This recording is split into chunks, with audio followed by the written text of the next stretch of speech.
Kementerian Pendidikan mengkaji kesesuaian untuk memulakan persekolahan pada Mac setiap tahun dengan sesi 2022 akan datang sebagai permulaan. Menteri Kanan Pendidikan Datuk Dr. Razzie Jidin berkata ia mengambil kira pelbagai kelebihan serta maklum balas positif diterima daripada pihak pemegang taruh termasuk dari segi peperiksaan CJ Pelajaran Malaysia SPM yang dapat dielak daripada dilaksanakan pada November dan Disember seperti biasa iaitu ketika musim tengkujuh. Mengulas kelebihan memulakan sesi persekolahan pada Mac, katanya bagi negeri di Pantai Timur yang terbabit dengan monsun, SPM dalam musim tengkujuh amat memenatkan dan mengundang tekanan. Bukan sahaja bagi guru, malah ibu bapa juga terkesan apabila peperiksaan terpaksa dilaksanakan ketika banjir. Dalam pada itu, Razzie berkata apabila SPM diadakan pada Februari atau Mac, tempoh menunggu untuk calon terbabit ke universiti juga akan lebih pendek berbanding sebelum ini. Ditanya mengenai rasional melanjutkan takwim persekolahan 2021 sehingga tahun depan, beliau berkata secara umumnya kebanyakan guru hampir menghabiskan silibus dan puratanya 30% lagi belum selesai. Lanjutan Januari atau Februari katanya memberi ruang untuk guru melihat penguasaan anak murid dan sejauh mana kedudukan mereka supaya keperluan bantuan, intervensi atau pendekatan berbeza dapat digunakan dalam ruang ini.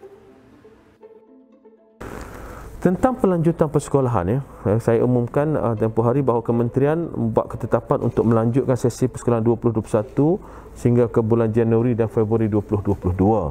Secara umumnya apabila kita bercakap tentang silibus, tentang apa yang mereka perlu dipelajari di sekolah, secara umumnya hampir kebanyakan guru telah hampir menghabiskan silibus mereka.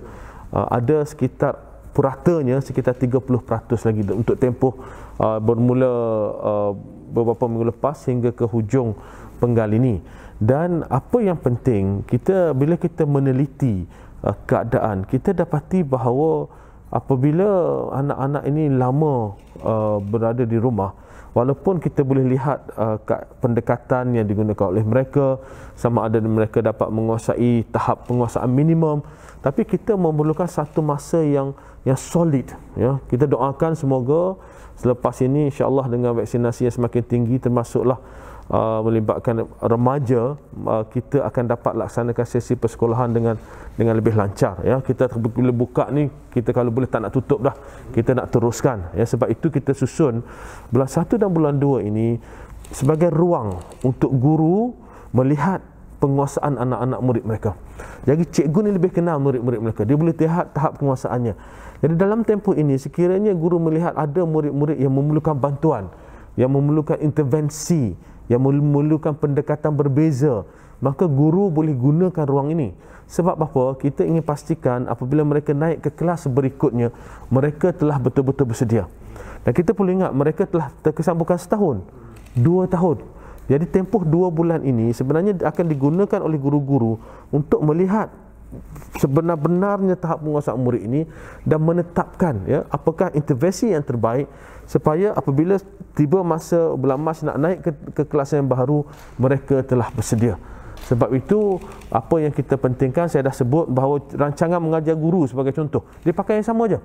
Cuma dia nak tengok setakat mana penguasaan murid. Kalau murid ini dah murid hebat, murid ini dah mencapai tahap penguasaan, guru nak kena tengok macam mana nak gunakan tempoh 2 bulan untuk polish murid-murid ini supaya mereka menjadi lebih baik, lebih cemerlang untuk naik ke tahun berikutnya. Jadi itulah pendekatan yang kita gunakan untuk pelanjutan ini. Dan ada yang tanya pula, bila kita lanjutkan nanti tahun 2022 pendeklah penggal persekolahan. Ya, itu pertanyaan yang biasa kita dapat. Dan saya selalu jelaskan bahawa insya-Allah kehidupan kita ini, tahun kita ini tak berakhir pada 2022. Ya, kita boleh anjak masuk 2023. Yang ini yang sebenarnya pihak kami di pihak kementerian sedang meneliti dengan mendalam tentang permulaan sesi persekolahan ini. Sama ada kita akan teruskan sesi persekolahan ini bila bermula bulan Mac, semester penggal baharu, tahun baharu persekolahan bermula bulan Mac, sama ada kita akan teruskan pada tahun-tahun berikutnya. Jadi dia banyak kelebihan. Ya, untuk teruskan mulakan peperiksaan bulan Mac ni sebenarnya banyak kelebihan. Saya berkongsi sedikit. Pertama sekali, jika kita lihat tentang peperiksaan SPM. SPM ini biasanya dilaksanakan bulan 11, bulan 12. Untuk negeri-negeri di Pantai Timur khususnya yang terlibat dengan monsun, SPM dalam musim tengkujuh ini amat memenatkan bagi anak-anak kita. Ya, dia amat stressful, ya. Mereka merasa tertekan sebab keadaannya adalah satu keadaan yang tidak dapat dijangka. Kadang-kadang petang ni okey, ya, bangun pagi esok tengok depan rumah penuh dengan air. Nak pergi sekolah tak boleh pergi sekolah. Ya, ataupun rumah dia okey, sampai sekolah tengok sekolah penuh dengan air. Bukan sahaja murid, ya, tetapi guru, petugas peperiksaan, ibu bapa semua terkesan apabila peperiksaan dilaksanakan dalam musim tengkujuh dan berlakunya banjir melibatkan calon-calon peperiksaan sama ada rumah mereka ataupun sekolah mereka.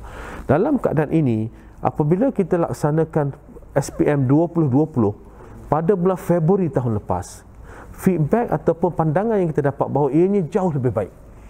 Kerana fokus mereka hanya pada peperiksaan. Dia tak perlu fikir dah, nak ambil bot lah, nak pergi pusat mana lah, pindah pusat dan sebagainya. Fokus mereka hanya pada peperiksaan. Dan juga pendekatan kita untuk SPM 2020, kalau murid itu dikuarantinkan sebagai contoh, ya, kita ada second sitting, ya. Mereka akan menduduki peperiksaan yang kita adakan kemudiannya untuk mereka-mereka yang dikuarantinkan. Jadi dia tak perlu pening, ya. Kalau rasa kena kuarantin tak apa, pada waktu itu ada lagi satu sitting untuk mereka-mereka yang dikuarantinkan.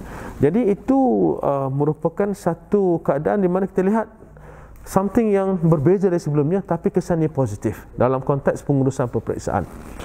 Satu lagi yang kita boleh lihat adalah apabila kita laksanakan SPM pada bulan Februari, bulan Mac ini, tempoh murid menunggu sebelum kemasukan ke universiti adalah jauh lebih pendek.